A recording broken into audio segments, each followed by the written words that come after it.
নমস্কার, স্যান্দন টিভিতে স্বাগত। সঙ্গে রয়েছে আমি মণিদীপা। চলে যাচ্ছি বিস্তারিত সংবাদে। শুক্রবার উত্তর জেলার সদর ধর্মনগরের জেলা শাসকের কনফারেন্স হলে এক পর্যালোচনা সভা অনুষ্ঠিত হয়। এই সভায় পৌরোহিত্য করেন মন্ত্রী সুধাংশু দাস। তপশিলি জাতি ও উপজাতি পশুপালন এবং মৎস্য দপ্তরের জেলা আধিকারিকদের নিয়ে এই পর্যালোচনা সভা অনুষ্ঠিত হয়। মন্ত্রী সুধাংশু দাস মত বিনিময় করতে গিয়ে বলেন, 4 মাস আগে প্রথম পর্যালোচনা সভা হয়েছিল। 2022-23 অর্থবছরে প্রায় শেষের পথে।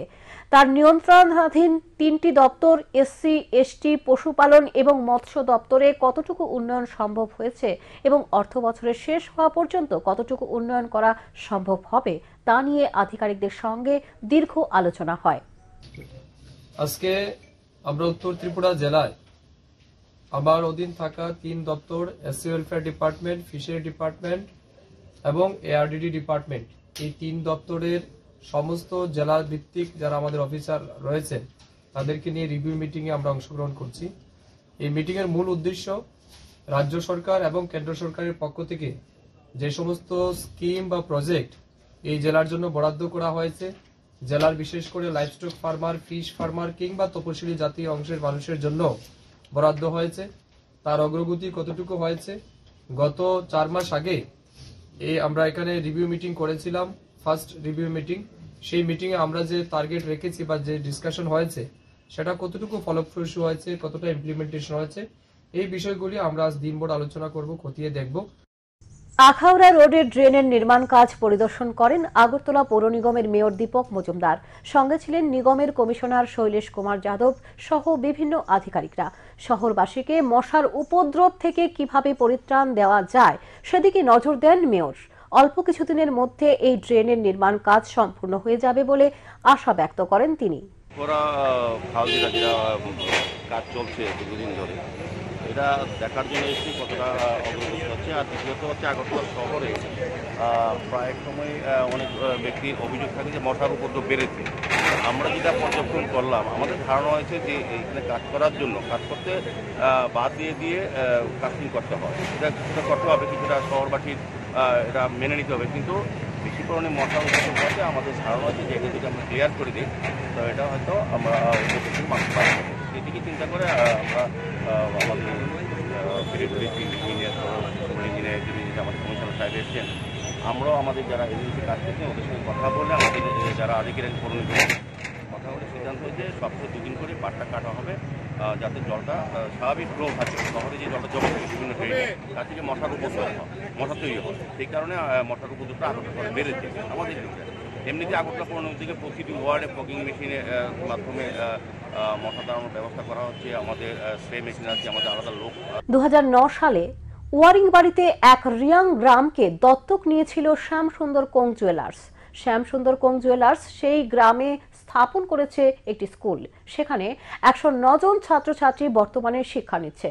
সেখান থেকে এই বছর 2 জন গ্রাজুয়েশন কমপ্লিট করেছে। সরকারি বিভিন্ন সুযোগ সুবিধা পৌঁছে দিতে সহায়তার পাশাপাশি স্বাস্থ্য, শিক্ষা এবং তাঁদের উন্নতিতে ব্যাপক প্রয়াস চালিয়ে যাচ্ছেন শ্যামসুন্দর কোং জুয়েলার্স। শুক্রবার সেই গ্রামের 119 জন ছাত্রছাত্রী এবং তাদের অভিভাবকদের নিয়ে আগরতলা শহরের বিভিন্ন দর্শনীয় স্থান ঘুরে দেখানোর ব্যবস্থা করেন শ্যামসুন্দর কোং জুয়েলার্স। পাশাপাশি তাদের প্রতিষ্ঠানে এনে ছাত্রছাত্রীদের হাতে শিক্ষা সামগ্রী সহ বিভিন্ন উপহার তুলে দেওয়া হয় এই দিন। এই অনুষ্ঠানে উপস্থিত ছিলেন আগরতলা পুর নিগমের মেয়র দীপক মজুমদার। তাছাড়া উপস্থিত ছিলেন শ্যামসুন্দর কোং জুয়েলার্সের ডিরেক্টর রূপক সাহা এবং অর্পিতা সাহা। আমরা চেষ্টা করেছিলাম শ্যামসুন্দর যা হতে পেরেছে তার সবটাই ত্রিপুরার জন্য। কিছুটা এই ঋণ স্বীকার করার একটা প্রয়াস করার চেষ্টা করেছিলাম। আমরা জানি মাত্র ঋণ শোধ করা যায় না, কিন্তু মাত্র ঋণ স্বীকার করা যায়।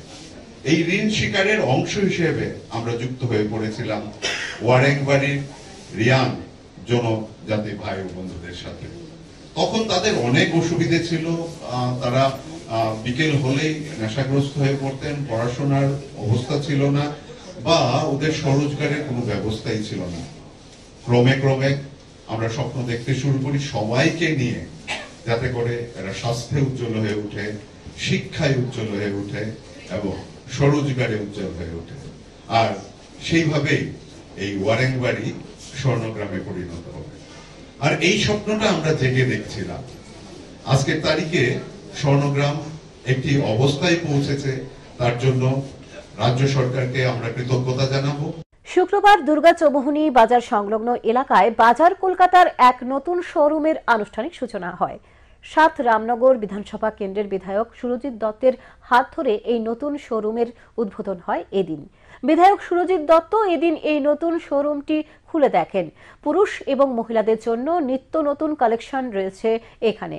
এক পদাধিকারী জানিয়েছেন, এই দিনটা বাজার কলকাতার জন্য একটা বড় দিন।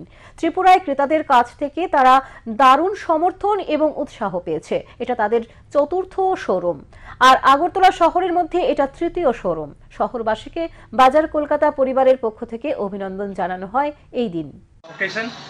It's a big day for Bazaar Kolkata family, and we got such a good response in Tripura that after opening 3 stores, this is the 4th store that we are opening. ये हमारा 4th store है, and Agartala city का ये 3rd store है। तो पूरे city को बाजार कोलकाता के फैमिली की तरफ से a big thank you, and one thing that we can guarantee is that we'll give best of the service to our customers, and उसी के लिए बाजार कोलकाता जाना भी जाता है। एंड जो मर्चेंडाइज हम देते हैं कस्टमर्स को, that is of best quality and on the very reasonable price. And जिस तरह का सपोर्ट हमें पूरे सिटी से मिला है, उसी की वजह से आज ये 3rd स्टोर लॉन्च कर रहे हैं हम लोग। तो thank you so much for coming and gracing this occasion, and thank you to you sir for providing us with this beautiful property. Will ensure that we continue with the great service that we are giving to our customers and keep serving the city of Agartala. Thank you so much. রাজধানী আগরতলার সচিবালয়ের conference হলে শুক্রবার শিল্প বাণিজ্য দপ্তরের অধীনে নতুন চাকুরি প্রাপকদের হাতে অফার বিলি করা হয়। তাদের হাতে অফারগুলো তুলে দেন দপ্তরের মন্ত্রী শান্তনা চাকমা এবং দপ্তরের অন্যান্য আধিকারিকরা। মন্ত্রী শান্তনা চাকমা নিজের অভিমত ব্যক্ত করতে গিয়ে বলেন, ভবন সরকারের স্বল্প নিয়োগ নীতিতে সাধারণ মানুষ খুবই খুশি এবং এই সরকার বেকারদের কথা চিন্তা করেন। তারই জন্য সরকার ১২০০ জন বেকারদের হাতে বিভিন্ন দপ্তরের চাকুরির অফার তুলে দিচ্ছে। আপনারা প্রত্যেকেই জানেন, একটা সুখবর আমাদের অ্যাডভান্স আপনাদেরকে নতুন বছরের শুভেচ্ছা। আমি আশাবাদী যে আপনারা আজকে অফার আপনারা যে লেটার পাবেন, তো আমাদের যে ডিপার্টমেন্ট, সেই ডিপার্টমেন্টে আপনারা কাজ করবেন। তো আমি আশাবাদী যে আপনারা আমরা মিলে কিভাবে ত্রিপুরাকে আরো ডেভেলপ করা যায়, আমরা মিলে ত্রিপুরাকে এগিয়ে নিয়ে যাব এবং আপনারা তার অংশীদার হিসেবে কাজ করবেন এবং আগামী দিনে আমাদের ডিপার্টমেন্ট এগিয়ে যাবে আপনাদের সাহায্যে এবং ত্রিপুরাও এগিয়ে যাবে। আমি আশাবাদী সেইভাবেই আপনারা কাজ করবেন। তো আপনাদের সাফল্য কামনা করি। রাজধানী আগরতলার খয়েরপুর আউটপোস্টের পুলিশ গোপন সূত্রের খবরের ভিত্তিতে KA01AL4138 নম্বরের একটি কন্টেনার গাড়ি থেকে শুক্রবার ৯ লক্ষ টাকার ফেন্সিডিল উদ্ধার করে। সেই সঙ্গে আটক করা হয় আসামের এক ব্যক্তিকে, যার নাম যোগেশ হাজারিকা। চোরাইবাড়ি চেকিং পয়েন্টে পুলিশ বাবুদের চোখে ধুলো দিয়ে কিভাবে রাজ্যে প্রবেশ করলো এত পরিমাণ নেশা জাতীয় সিরাপ, তাই এখন লাখ টাকার প্রশ্ন হয়ে দাঁড়িয়েছে। আদতে কি নিজেদের কর্তব্য পালন করছেন, নাকি বাঁকা পথে অবৈধ কাজে লিপ্ত হচ্ছে চুরাইবাড়ি থানার একাংশ সরকারি আধিকারিকগণ? রাত্রেবেলা আমাদের ওসি খয়েরপুরে একটা সিক্রেট সোর্সে খবর পায় যে লোহিয়া লজিস্টিক পার্কের এখানে কিছু নার্কোটিক ড্রাগ কিছু আনলোডিং হতে পারে এমন খবর পেয়েছিল। সাথে সাথে আমাদের এখানটায় খয়েরপুর আউটপোস্টের যে SI বিষ্ণুদেব বর্মা এখানটায় ছুটে গেছে স্টাফ নিয়ে। তখন দেখা গেছে কি একটা গাড়ি, একটা কন্টেনার গাড়ি KA01AL4183, এই কন্টেনার গাড়ি থেকে তখন আনলোডিং হচ্ছে। তখন আনলোডিংয়ের সময় এখানের মধ্যে আমরা 12 কার্টন কফ সিরাপ, যেগুলি কোডেন ফসফেটওয়ালা এসকাপ, এগুলিকে পাওয়া গেছে এবং সঙ্গে সঙ্গে এগুলি সিজ করা হয়েছে। ওই লোকটাকে, ড্রাইভার, যার নাম হচ্ছে যোগেন হাজারিকা, তার বাড়ি আসাম, ওকেও অ্যারেস্ট করা হয়েছে।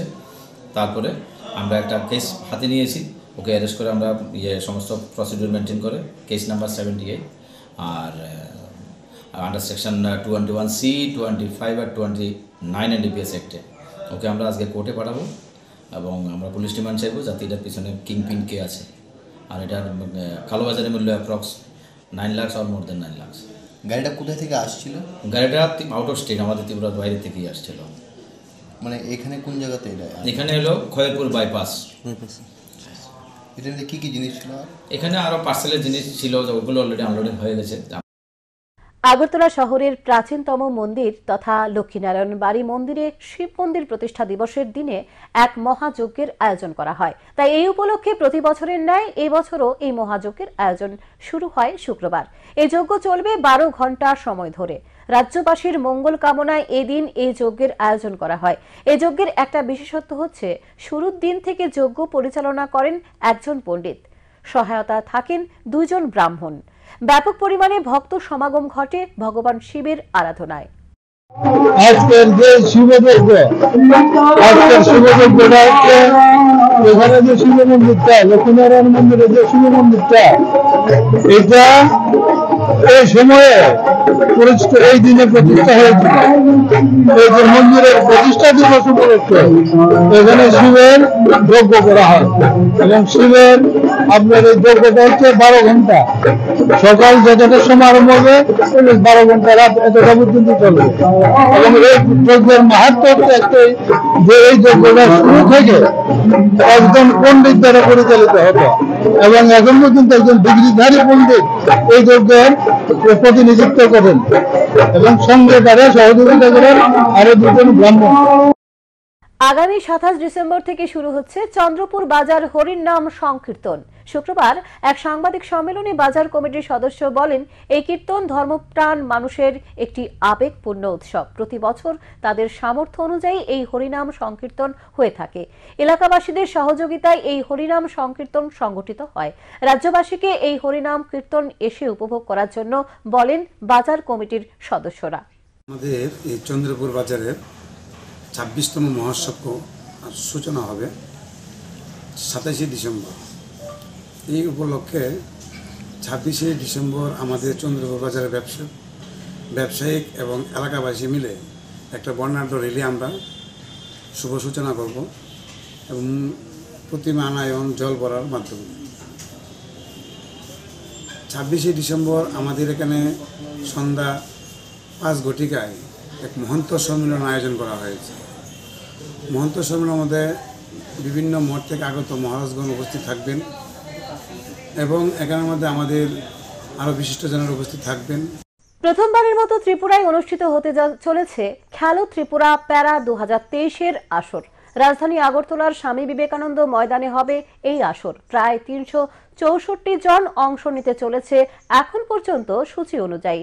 ফুটবল, ক্রিকেট সহ বিভিন্ন ইভেন্ট রয়েছে এই আসরে। রাজ্যের ক্রীড়া ও যুব বিষয়ক দপ্তর এবং সমাজ কল্যাণ দপ্তর যৌথ উদ্যোগে এই আসরের আয়োজন করবে। রাষ্ট্রীয় দিব্যাঙ্গ দিবস উদযাপন উপলক্ষেই এই খেলো ত্রিপুরা প্যারা গেমসের আয়োজন।